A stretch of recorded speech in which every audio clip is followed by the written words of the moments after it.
अस्सलाम वालेकुम सज्जनों बेलियो मित्रों की हाल चाल है। मैं थोड़ा दोस्त मोहम्मद रिखिजत है। तरीक 5 है ते ए मगर वेखदे पियो बदल अलहमदुलिल्लाह बदल चढ़े आमदे असीं आदि फसलां च आए हैं फेरा मारन वास्ते। सुबह दा टाइम है ते ओह आंदे ना खेती साइयां सेती ते बाबा जेड़ा है बाबा सुस्त बंदा नहीं है। बाबे टाइमों टाइम उठ पाउणा हुंदा भी चलिए मुरबे नूं असीं आए हैं ते ए बदल मगर वेखो क्यों बाबा अल्लाह करीम दी रहमत हो जावे तो बड़ी बात है। नहीं ते ए दुआ आंदे ने ते गां डंगा ही नहीं गत्तण देंदा। नहीं डंगा गत्तण देता नहीं डंगा गत्तण देता। ये जिस उठता है ना उस आंदा बंदे नूं तू आदा केड़ी कपड़ा गुंजा नाला बन।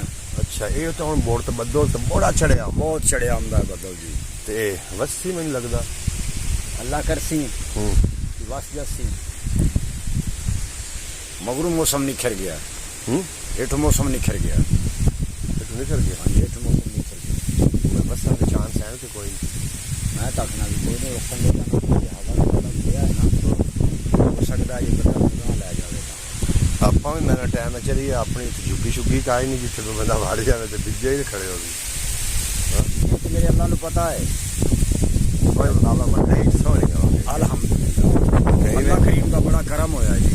ਅੱਲਾਹ ਪਾਕ इन्ना चौंकिलियां ते अल्लाह करीम का ऐदकी करम होया है। ये कि अल्लाह पाक का खसूसी करम होए खसूसी करम अल्लाह पाक नजर बात तो बचावे। हाँ ते चलिए फिर चलिए आ जाओ झट मारी जाते जनाब बाबे ने ना मकई दे किते चोपे ज्यादा लगे हुए हाँ ते बाबे ओनू की काम किया जनाब वो पट के ना अगा उनकी पनीरी बना के चलाई। अल्लाह की करीमी वेखो कि मकई की पनीरी फुट पई है।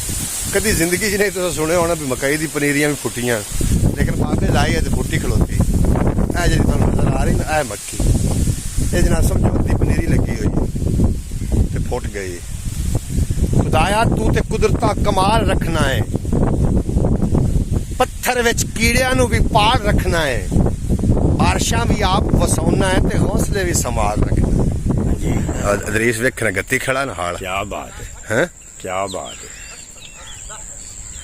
दो योगा लगियां खड़ियां हाँ जी एक ही ख्याल ये बोए काई नहीं गड्डी बनी मैं आना इस बोए ट्रैक्टर वाले नो चंगा गड्डी होना है।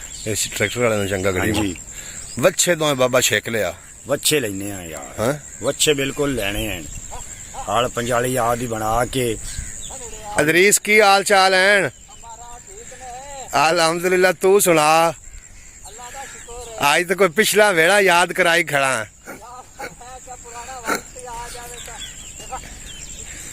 ए हुण माई पुराना वक्त उसी अल्लाह दी मेहरबानी नाल जेड़ा डीजल दी कार होई खड़ी जिस हल वाह जावे दस्सी भी सावी बुछड़ी किथे है। नहीं ते आओ पिछली भी वाह आए हैं केड़ी आओ पिछा जड़ी पई है कैसे दे जो होए ने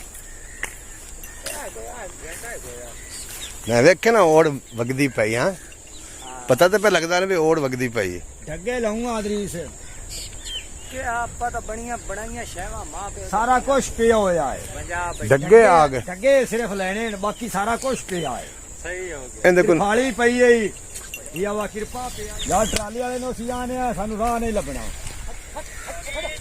राह तेरी सपोर्ट ना ला पोसी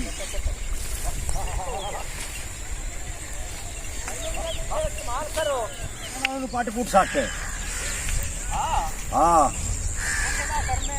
और बी तेरा आज आ जासी हाँ इंशाल्लाह रोज हर रोज जगह नहीं वीडियो देख लगी कर हाँ जैसे आधे डगे हुए ना हर रोज जगह नहीं वीडियो लगी कर सी हर रोज डग्गिया दी वाकई वीडियो लगी करनी अल्लाह करीम दे हुक्म ना हो इंशाल्लाह तेरा डग्गिया पे बाबा लाया हमने डगे लेने हैं ट्रैक्टर दी तो अपनी गुंजाइश का है ट्रैक्टर दी गुंजाइश का है अल्लाह ताला देवन के आवे तो वादौला शरीक है उनका तो शरीक ओ इमे गल लेकिन डग्गिया पे लाया हमने डगे ले वो अल्लाह गुंजाइश देवेगा तो ला ही लिए तो तां भी डगे भावणे डग्गे वाहने हाँ जी आज बाबा जोग नहीं वगी आमदी की हाल नहीं वेख जांदी पई ने जोग क्या बात है नंबरदार भी जोग है मार साहब ਆਪਾਂ ਵੀ ਜੋਗ ਇੱਕ ਲਾਏ ਹੁੰਦੇ ਆ नंबरदार ਗਦਲੀ ਕਿ ਖਾਲੀ ਬੰਦੇ ਘੜੜਿਆਂ ਤੇ ਵਾਹ ਲੈਂਦੇ ਆ ਕਦੇ ਹਾਂਜੀ आज ले रमू